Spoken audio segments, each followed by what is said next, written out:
ابھی ہمارے امام صاحبان نے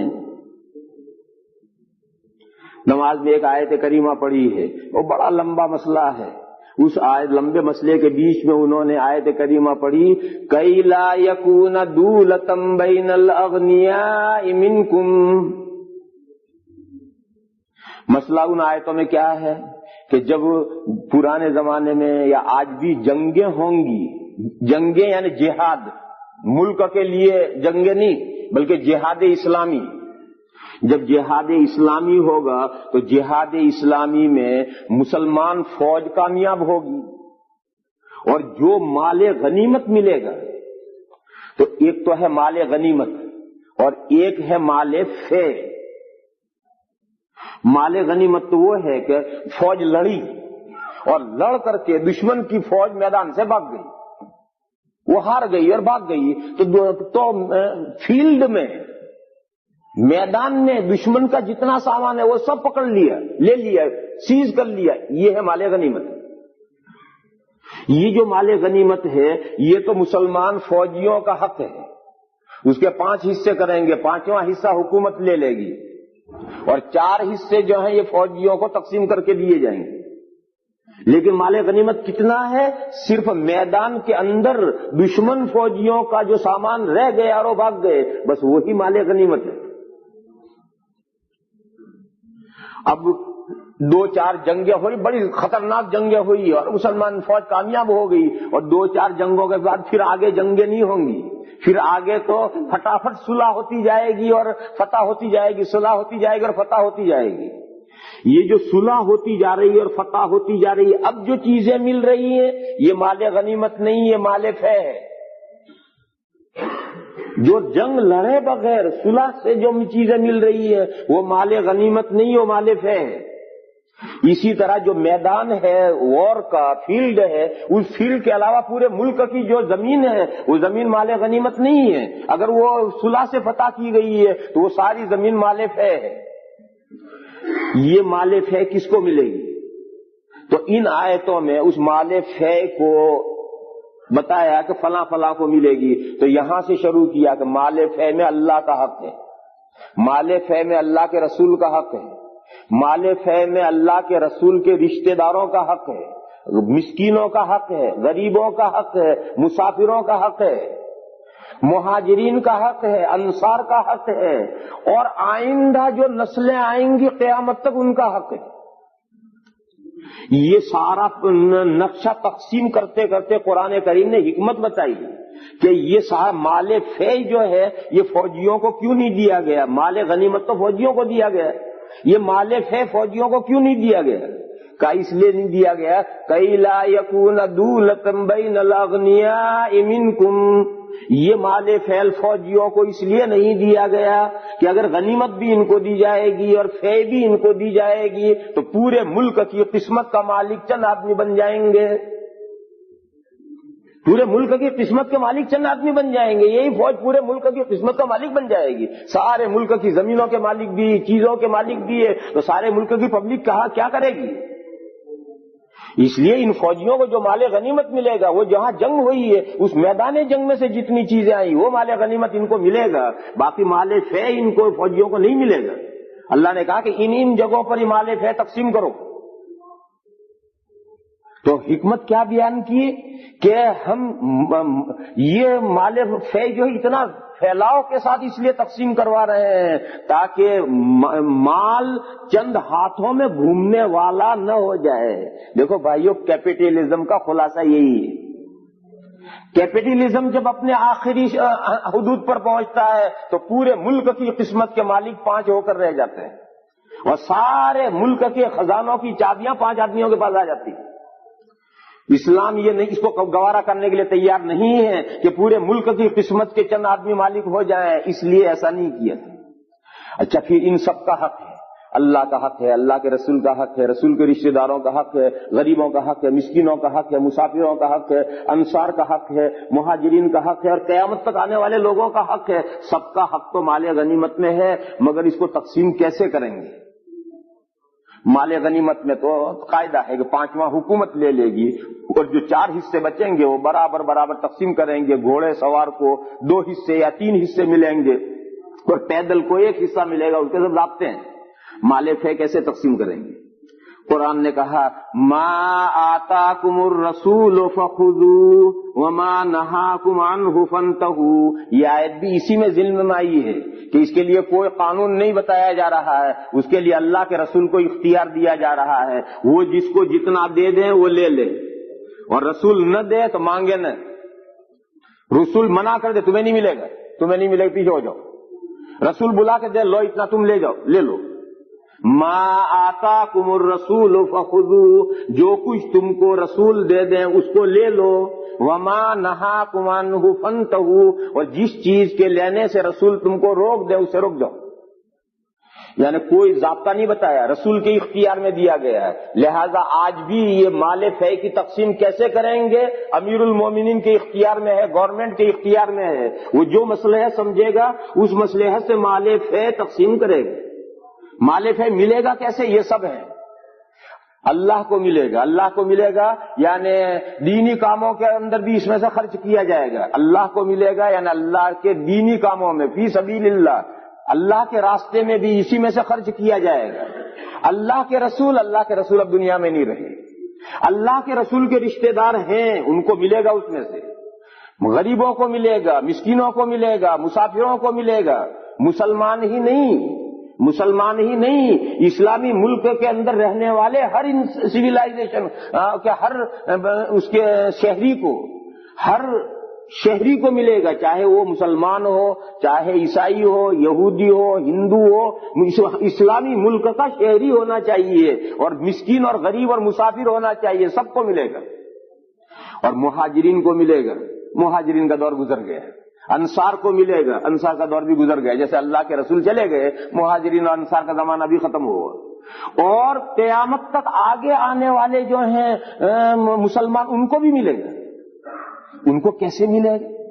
یہی آیتیں جب عرب کے پڑوس میں ایران اور روم اور فارس یہ ملک فتح ہوئے اور وہاں کی سب زمینیں مال فے میں آئی, تو حضرت فاروق اعظم رضی اللہ تعالیٰ عنہ نے انہی آیتوں کے مطابق وہ زمینیں فوجیوں میں تقسیم نہیں کی اور وہ ملک کے لوگوں ہی کے پاس ملکیت میں رکھی اور اس کی آمدنی کو اسی آیتوں کے مطابق تقسیم کیا. اور یہ جملہ فرمایا کہ میرے ذہن میں ایک پلان ہے, میں 1 سال زندہ رہوں تو میرے ذہن میں جو پلان ہے وہ پلان سامنے لاؤں گا. اور وہ ایسا پلان ہے کہ قیامت تک کوئی بیوہ عورت اور کوئی غریب شخص اور کوئی فقیر آدمی, کوئی مسکین آدمی, کوئی مسافر آدمی عمر کے علاوہ کا محتاج نہیں رہے گا. ایسا نظام سیٹ کر کے جاؤں گا کہ قیامت تک یہ سب نحال ہو جائیں گے. کسی بیوہ کو کوئی پریشانی نہیں ہوگی, کسی مسافر کو, کسی غریب کو, کسی مسکین کو کوئی پریشانی نہیں ہوگی. ایسا نظام سیٹ کر کے جاؤں گا. مگر سال پورا ہونے سے پہلے حضرت کو خنجر مارا کمبخت ابو لولو نے اور حضرت شہید ہو گئے. اور وہ پلان جو حضرت کے ذہن میں تھا وہ کیا تھا اللہ جانے کیا تھا, وہ سامنے نہیں آیا. تو یہ جو ویلفیئر سسٹم ہے, یہ ویلفیئر سسٹم تو اسلام نے پیش کیا ہے اور یہ ان لوگوں کے لیے ہے, بیواؤں کے لیے, مسافروں کے لیے, غریبوں کے لیے, مسکینوں کے لیے, ملک کے جو نادار طبقے ہیں ان کے لیے. اور حضرت کے ذہن میں, حضرت عمر کے ذہن میں معلوم نہیں کیا پلان تھا.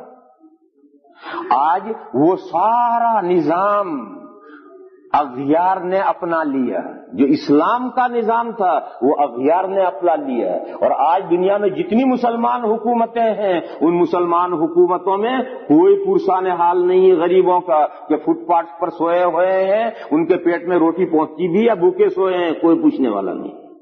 بیوائیں شہر کے بستی میں ہیں, ان بیواؤں کے پاس تن ڈھانکنے کے لیے کپڑا ہے بھی یا نہیں ہے, کوئی پوچھنے والا نہیں. تو جو نظام اسلام کا تھا وہ دوسرے لے گئے اور اس مسلمانوں کے پاس سے وہ گئی وہ نعمت. آج مسلمانوں کے ملک میں کوئی پوچھنے والا نہیں ہے. ہم نے قصہ سنا ہے, غیر منقسمہ ہندوستان میں بھوپال ایک چھوٹی سی اسٹیٹ تھی اور وہاں حکومت کرتی تھی رانی, کوئن, اور انگریز کے ماتحت تھے. ملک آزاد نہیں تھے، انگریز کی حکومت تھی، لیکن انگریز کی حکومت نوابوں اور راجوں رجواڑوں میں تقسیم تھی، تو بھوپال کی چھوٹی سی اسٹیٹ تھی اور بیگم اس کی حکومت کرتی تھی۔ اس کے بارے میں ہم نے سنا کہ اس کا یہ معمول تھا کہ پورے ملک کے اندر اس نے ایسا ایک نظام بنا رکھا تھا کہ پورے ملک سے رات کو اس کے پاس ہر جگہ سے انفارمیشن آتی تھی کہ سب لوگ کھانا کھا کر آرام سے سو گئے۔ یہ پورے ملک کے ایک ایک بستی سے جب اطلاعات آتی تب وہ کھانا کھاتی تھی۔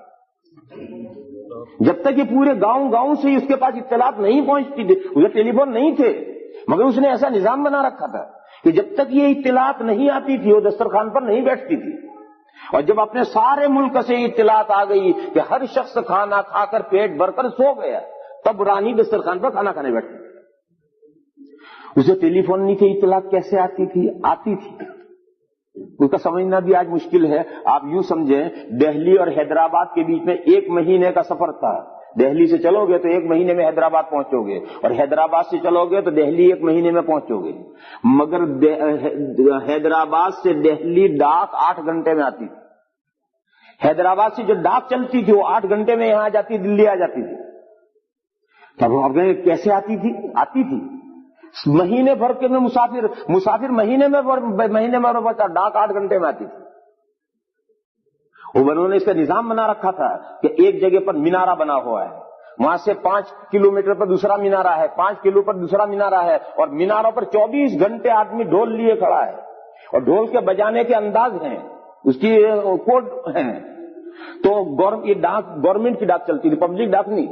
تو گورنمنٹ کی کوئی اطلاع چلنی ہے، کیپٹل میں دارالسلطنت میں اطلاع کرنی ہے، تو وہاں سے اس نے ڈھول بجایا ایک انداز سے، تو اگلا اسی انداز سے بجائے گا، اگلا اسی سے بجائے گا، اگلا اسی سے بجائے گا، اور 8 گھنٹے میں وہ اطلاع انفارمیشن دلی پہنچ جاتی تھی۔ یہ ڈھول کی چوٹیں چلتی رہتی تھی اور چوٹوں سے وہ خبر منتقل ہوتی رہتی تھی۔ یہ ٹیلی گراف جو کٹ کٹ کٹ کٹ کٹ ہی تو ہوتا ہے، یہ کٹ کٹ کٹ کٹ یہ وہیں سے نکلا ہے۔ تو اس کے طریقے تھے، اور بھوپال کو بہت بڑی اسٹیٹ نہیں تھی، ایک جیسے کہ ضلع ہوتا اتنی اسٹیٹ تھی، تو وہ اتنی چھوٹی اسٹیٹ جو تھی اس پورے اسٹیٹ میں سے جب تک گاؤں گاؤں سے کبھی کوئن کو یہ اطلاع نہیں ملتی تھی وہ دسترخوان پر نہیں بیٹھتی تھی۔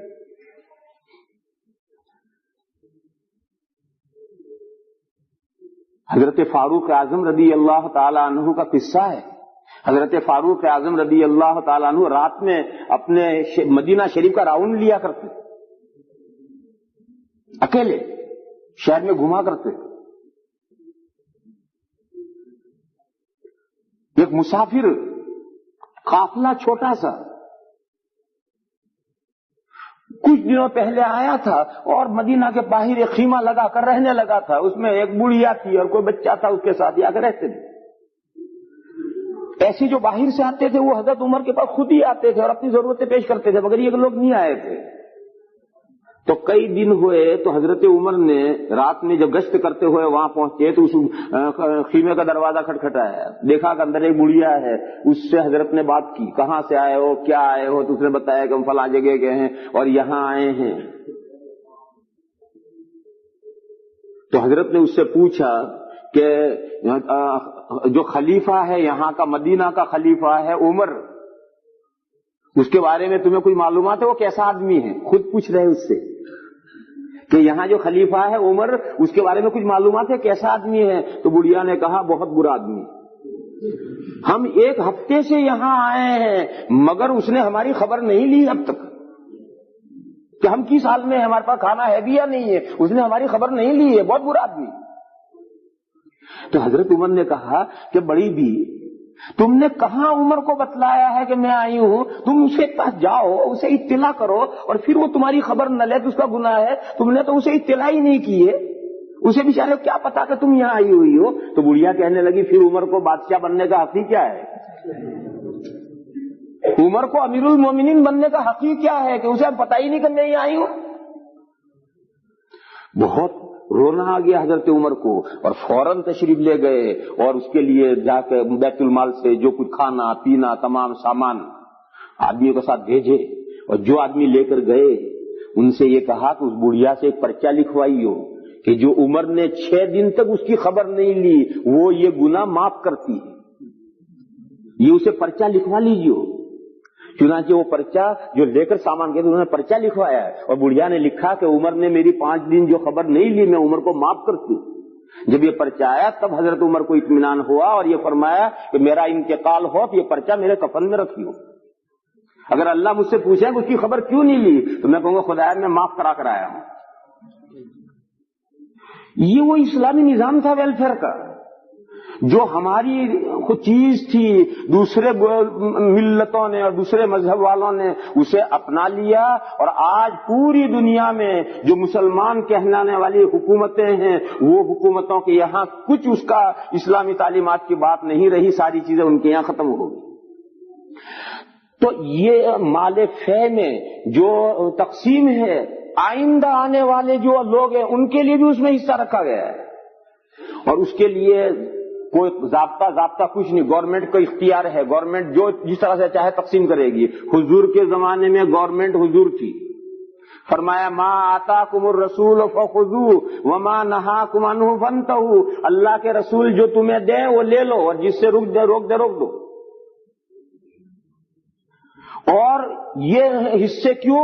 تو کہا یہ حصے اس لیے ہیں، فوج کو یہ مال اس لیے نہیں دیا جا رہا کہ اگر یہ مال فے بھی فوج کو دیا جائے گا تو پورے ملک کے چند ہاتھ مالک ہو کر رہ جائیں گے، اور ہم یہ چاہتے ہیں کہ مال تمام لوگوں میں گردش کرے۔ تو وہ اسلام میں بھی دونوں پہلو ہیں، وہ کمپلیٹلی کیپٹلزم کا قائل نہیں ہے۔ اگر کمپلیٹلی کیپٹلزم کا قائل ہوتا تو یہ مال گردش ہونے چند ہاتھوں میں ان کو بلاک ہو جانے دیتا ہے۔ کیپٹلزم تو یہی ہوتا ہے کہ مال چند ہاتھوں میں بلاک ہو جاتا ہے، اور اسلام ایسا کمیونزم اور سوشلزم کا بھی قائل نہیں ہے جیسا آج دنیا میں ہے۔ یہ جو دنیا میں کمیونزم ہے وہ کمیونزم کیا ہے؟ اکوالیٹی ہے، ایک سب کو برابر کر دو۔ سب کو برابر کرنے کی دو شکلیں ہیں بھائی، ایک تو یہ کہ ہر ایک کے جیب میں $100 ہو جائیں، کسی کے پاس 99 نہ رہے، کسی کے پاس 101 نہ رہے، سب کے جیب میں $100 ہو جائیں، یہ ممکن نہیں۔ تو انہوں نے کیا کہ ایک بہت بڑی میز بچھائی اور سب سے کہا جس کے جیب میں جتنے ڈالر ہیں سب میز پر رکھ دو۔ سب کے جیب خالی کر دیے، کہا جاؤ اکوالٹی ہو گئی، تم سب برابر ہو گئے۔ کمیونزم اس کا نام ہے کہ سب کی جیبیں خالی کروا کر ٹیبل پر رکھ دی، کہا یہ سب گورنمنٹ کی ہو گئی اور جاؤ اکوالٹی، تم سب برابر ہو گئے۔ میرے بھائیو ایسی اکوالٹی کو اسلام نہیں مانتا کہ سب کی جیبیں خالی کر دی اور پھر سب کو کہا جاؤ تم برابر ہو گئے۔ اور اس طرح بھی ہو جاتے تو ٹھیک تھا، مگر اب بھی نہیں ہوتے۔ بڑے بڑے جو چودھری ہیں انہوں نے کچھ نوٹیں ادھر گھسا رکھی ہیں، کچھ ادھر گھسا رکھی ہیں، کچھ ادھر گھسا رکھی ہیں، اور چپکے چپکے ان کے پاس مال ہے۔ کمیونزم میں بھی بڑے لوگوں کے پاس ہیں پیسے۔ کمیونزم میں ایسا نہیں ہے کہ سب لوگ مال سے خالی ہیں، سب حکومت کے پاس چلا گیا ہے، کسی کے پاس اپنی شخصی ملکیت کچھ نہیں ہے، نہیں جو ٹھاٹ کرنے والے ہیں وہاں بھی ٹھاٹ کرتے ہیں۔ اس لیے کمیونزم جس طرح کی ایکوالٹی کرتا ہے وہ کبھی قیامت تک بھی نہیں ہو سکتی، اور دنیا میں جس طرح کا کیپٹلزم ہے اسلام اسے بھی نہیں مانتا۔ اسلام نے ایک بیچ میں اقتصادی اکانومی نظام پیش کیا ہے جس میں کیپٹلزم پر بھی چوٹ پڑتی ہے، جس میں کمیونزم کی بھی رعایت ہوتی ہے، تھوڑی سی اس کی رعایت، تھوڑی سی اس کی رعایت۔ وہ شخصی ملکیت کو بھی مانتا ہے، شخصیتی ملکیت ماننے کے بعد میں ان شخصی مالکوں کے پاس تمہارے پاس اتنا مال ہو گیا، اتنی زکات نکالو، اتنا صدقہ فطر نکالو، غریبوں کو پہنچاؤ۔ وہ اس مال کی رولنگ بھی کرنا چاہتا ہے، اسے پھیلانا بھی چاہتا ہے، اور چند ہاتھوں میں مال کو سمٹنے نہیں دینا چاہتا۔ اسی طریقے پر مرد اور عورت کی مساوات کا مسئلہ ہے، اسلام بھی مساوات مانتا ہے، اور ویسٹرن سویلائزیشن بھی مساوات مانتا ہے، مگر ان کی مساوات اور ہے، اسلام کی مساوات اور ہے، اور ان کی جو مساوات ہے ویسٹرن سویلائزیشن کی مساوات ہے، وہ کبھی قیامت تک بھی مساوات کر نہیں سکتے۔ کر لو، جیسی عورت ہے ویسا ہی مرد کو بناؤ، اور جیسا مرد ہے ایسا ہی عورت کو بناؤ، نہیں بنا سکتے۔ انہوں نے کیا کیا کہ عورت کی داڑھی نہیں ہے، مرد کی منہ دو، قدو میں دیکھو اکول ہو گئے، یہ تو کر دیا انہوں نے کہ عورت کی داڑھی نہیں ہے، تو عورت کی داڑھی تو کیسے اگائیں، اسے تو اگا نہیں سکتے، تو انہوں نے مرد کی مونڈ دی، کہا دیکھو اکول ہو گئے۔ ہاں ہو گئے، چلو اچھا۔ پستانوں کو کیا کرو گے؟ مرد کی تو عورت کے پستان ہے، مرد کے کیسے لگاؤ گے؟ دیکھو عاجز ہو گئے. عورت بچہ جنتی ہے، مرد تو نہیں جن سکتا. بچہ مرد سے کیسے جنواؤ گے؟ نہیں کر سکتے. عورت کا بدن نازک اندام ہے، مرد اسٹرانگ ہے، اس کا سخت کرو ایکول نہیں کر سکتے. عورت کی میں حسن ہے، ایک خاص طرح کی جاذبیت ہے، مرد میں وہ چیز نہیں ہے، کرو برابر نہیں کر سکتے. برابری قائمیں کریں گے، بولنے میں برابری کریں گے کہ ترک یہ جیسا جواب دے گا وہ بھی جواب دے گی، یہ جواب دے گا وہ بھی جواب دے گا، کہ دونوں برابر ہیں. اور برابری قائمیں کریں گے، برابری کے یہ بھی کام کرنے جاب پر جائے گی، یہ بھی جاب پر جائے گی. یہی برابریاں ہیں. باقی اللہ نے جو فطرت دونوں کی الگ رکھی ہے، ان دونوں کی فطرت کو ایک نہیں کر سکتے ہو. اسلام نے برابری کا تصور ہی الگ دیا ہے. اسلام میں برابری کا تصور ہے. یہ قرآن کریم میں ایک جگہ مسئلہ ہے. قرآن کریم میں مسئلہ ہے کہ جب طلاق ہوگی تو عدت عورت گزارے گی، مرد عدت نہیں گزارے گا. سوال پیدا ہوگا وائے کیوں؟ عورت کیوں عدت اکیلی گزارے، مرد کیوں نہ گزارے؟ دونوں بیٹھے. اگر عدت گزارنی دونوں بیٹھے، یہ کیا بات ہے کہ مرد تو گھومتا پھرتا جا رہا ہے اور عورت عدت میں بیچاری بیٹھی ہے؟ پھر عورت تو عدت پوری ہونے تک نکاح نہیں کر سکتی اور مرد تو دوسرے دن نکاح کر لیتا ہے. یہ کیا ناہمواری ہے؟ یہ سوال پیدا ہوا ہے. پھر دوسرا مسئلہ یہ ہے کہ طلاق رجعی دی ہے تو عدت کے اندر مرد بیوی کو نکاح میں واپس لے سکتا، رجعت کر سکتا ہے، بیوی رجعت نہیں کر سکتی. پھر سوال پیدا ہوگا وائے یہ کیا بات ہے؟ جب نکاح بنتا ہے تو میاں بیوی دونوں کی رضامندی سے، ایجاب قبول سے نکاح ہوتا ہے. اور جب اب رجعت میں واپس لینا ہے تو مرد واپس لے سکتا، عورت نہیں لے سکتی. یہ کیا بات ہے؟ یہ دو سوال پیدا ہوئے ہیں. جہاں قرآن کریم میں یہ آیتیں ذکر ہوئی ہیں، یہ احکام ذکر ہوئے ہیں، وہاں یہ دو سوال پیدا ہوئے ہیں. جب یہاں تک پہنچے ہو تو بیچ میں ایک مسئلہ اور سمجھ لو. یہ جو طلاق ہے اس کو بھی ویسٹرن سیویلائزیشن یہ کہتا ہے کہ یہ کیا بات ہے کہ مرد تو طلاق دے سکتا، عورت طلاق نہیں دے سکتی. یہ تو ایکوالٹی نہیں رہی. اور رائٹ، یہ تو طلاق ایک رائٹ ہے، یہ رائٹ مرد کو ہے، یہ رائٹ عورت کو بھی ہونا چاہیے. یہ کیا بات ہے کہ صرف مرد کو طلاق دینے کا رائٹ ہے، عورت کو نہیں؟ تو میرے بھائیوں اسے سمجھ لو، یہ کوئی رائٹ فائٹ نہیں ہے. یہ طلاق کوئی رائٹ نہیں ہے، یہ تو ایمرجنسی ایگزٹ ہے. یہ طلاق کوئی رائٹ نہیں ہے، یہ تو ایمرجنسی ایگزٹ ہے. گھر میں آگ لگ گئی ہے، بھاگنا ہے، کہاں سے بھاگیں گے؟ ایمرجنسی ایگزٹ سے بھاگو. طلاق کی نوبت کب آتی ہے؟ جب گھر میں فیملی لائف کے اندر آگ لگ جائے تو اب بھاگنا ہے. تو اب ایمرجنسی ایگزٹ کوئی ہر طرف تھوڑی ہوگا کہ بیک سائڈ پر بھی ایمرجنسی ایگزٹ ہے اور رائٹ سائڈ پر بھی ہے، لیفٹ سائڈ پر ہے اور فرنٹ سائڈ پر بھی ہے. سبھی جگہ ایمرجنسی ایگزٹ تھوڑے ہوتے ہیں. ایمرجنسی ایگزٹ تو کسی ایک مناسب جگہ ایک طرف ہوتی ہے. اس لیے وہ شریعت نے ایک جگہ مناسب سمجھی، اس ایمرجنسی ایگزٹ مرد کو دی ہے کہ وہ اگر آگ لگے اور فیملی کو تحلیل کر دینا ہو اور ڈیزولو فیملی کو کر دینا ہو تو وہ کر سکتا ہے. ہمارا مکان ہے، اس کے پیچھے جو ہے، پیچھے زمین فلاٹ ہے اور ادھر کسی دوسرے کا مکان ہے، ادھر کھائے ہے. اب ہم ایمرجنسی ایگزٹ کہاں رکھیں گے؟ ادھر تو نہیں رکھ سکتے، ادھر تو دوسرے کا گھر ہے. ادھر نہیں رکھ سکتے اس لیے کہ ادھر تو کھائے ہے. اگر ہم آگ میں سے گھر میں آگ لگے گی بھاگیں گے تو گڑے میں گریں گے. یہ جو پیچھے وال ہے اسی میں ایمرجنسی ایگزٹ رکھیں گے کیونکہ آگے فلاٹ زمین ہے تو ایک دم نکل کر بھاگ جائیں گے. اب یہ دیوار نے مقدمہ کیا کہ میں خالی ہوں، میرے یہاں ایمرجنسی ایگزٹ کیوں نہیں؟ یہ دیوار نے کیس کر دیا کورٹ میں کہ میرے اندر ایمرجنسی ایگزٹ کیوں نہیں بنائی مکان بلڈر نے. تو بھئی یہ کہیں گے دیوار سے کہ اری بھی تیری طرف ہم ایمرجنسی ایگزٹ رکھیں کیسے؟ تیرے آگے تو کھائے ہے. اگر تیرے یہاں ایمرجنسی ایگزٹ رکھے گا لوگ بھاگیں گے تو آگ سے تو بچ جائیں گے مگر کھائی میں گریں گے. یہ سمجھنے کی مثال ہے اور یہ بالکل غور کر کے سمجھ لو، بہت اچھی طرح سے غور کر کے سمجھ لو. طلاق کوئی رائٹ نہیں. رائٹ کسے کہتے ہیں؟ جس میں نفع ہو. رائٹ کسے کہتے ہیں؟ جس میں نفع ہو. طلاق میں کیا نفع ہے؟ نکاح ہاں یہ ایک رائٹ ہے، اس میں نفع ہے. لیکن طلاق میں کیا نفع ہے؟ طلاق تو ایک مجبوری میں ایک دوسرے سے الگ ہو کر کے اس کو بھی سکون ملا اور اسے بھی سکون ملا.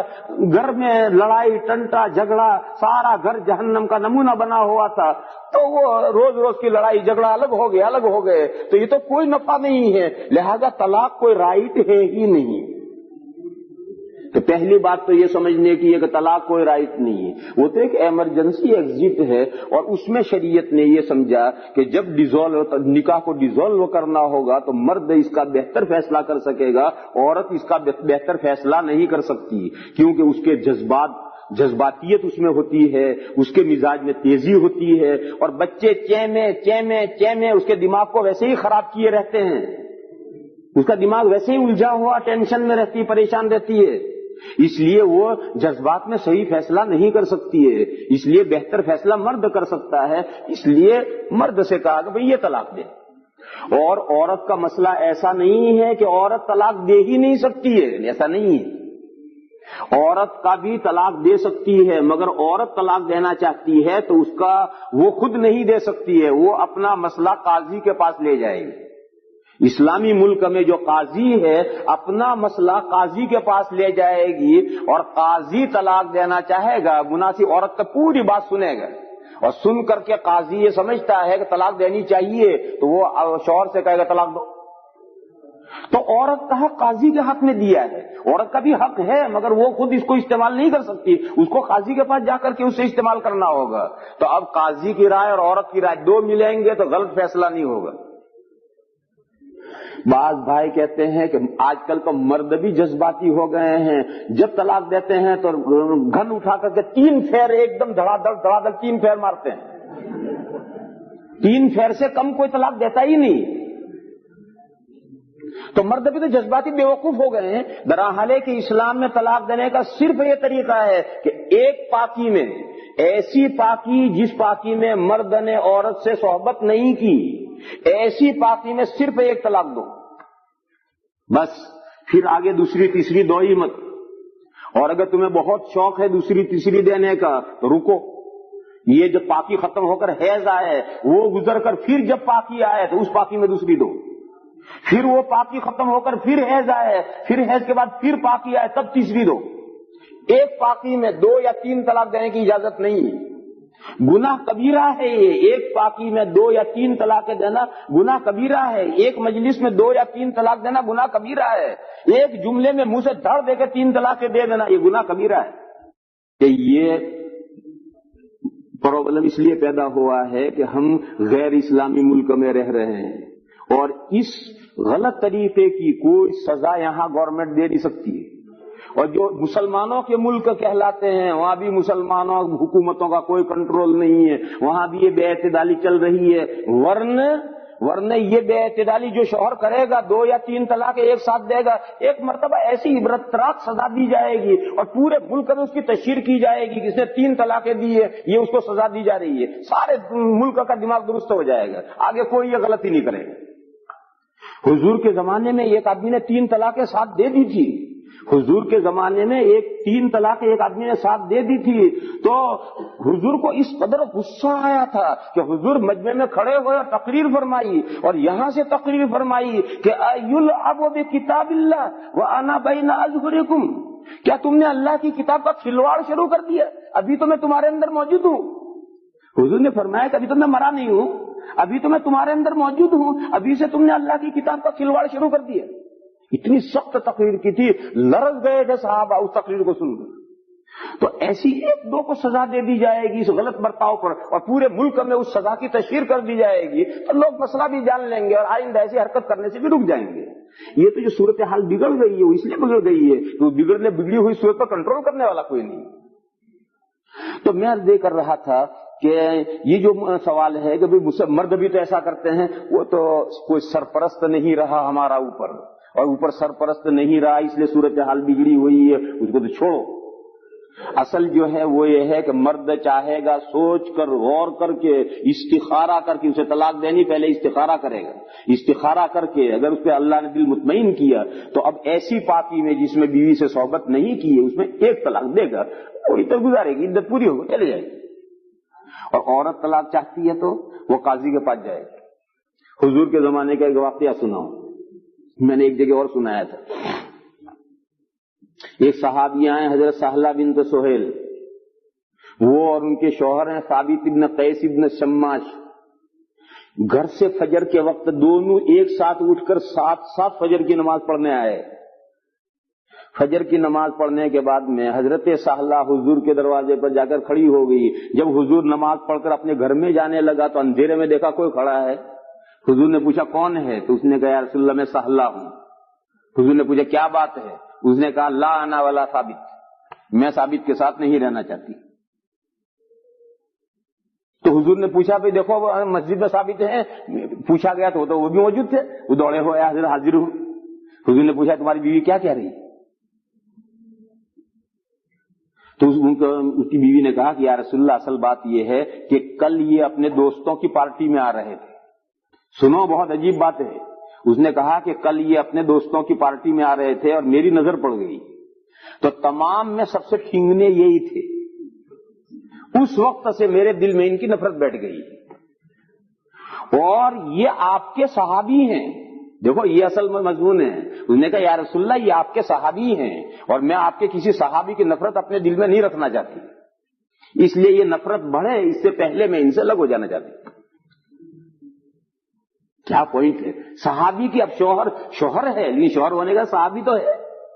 تو اس نے کہا کہ آپ کے صحابی ہیں اور میں آپ کے کسی صحابی کی نفرت اپنے دل میں نہیں رکھنا چاہتی، اور ان کی نفرت میرے دل میں بیٹھ گئی ہے۔ ان کے دوستوں کی پارٹی میں نے سب سے ٹھنگنا دیکھا ہے، اب یہ ان کے ساتھ میں رہوں گی تو دن بدن میری یہ نفرت بڑھتی رہے گی۔ تو یہ شوہر کی نہیں تو اللہ کے رسول کے صحابی کی نفرت ہوئی، اور میں آپ کے صحابی کی نفرت اپنے دل میں نہیں رکھنا چاہتی، اس لیے میں ان سے الگ ہو جانا چاہتی ہوں۔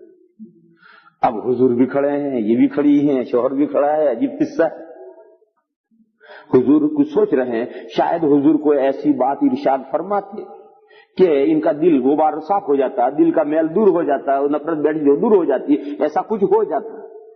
مگر حضرت ثابت نے جلدی کی اور جلد بازی سے کام لیا، اور وہ بول پڑے کہ یا رسول اللہ میں نے تو ان کو مہر میں ایک باغ دے رکھا کھجور کا۔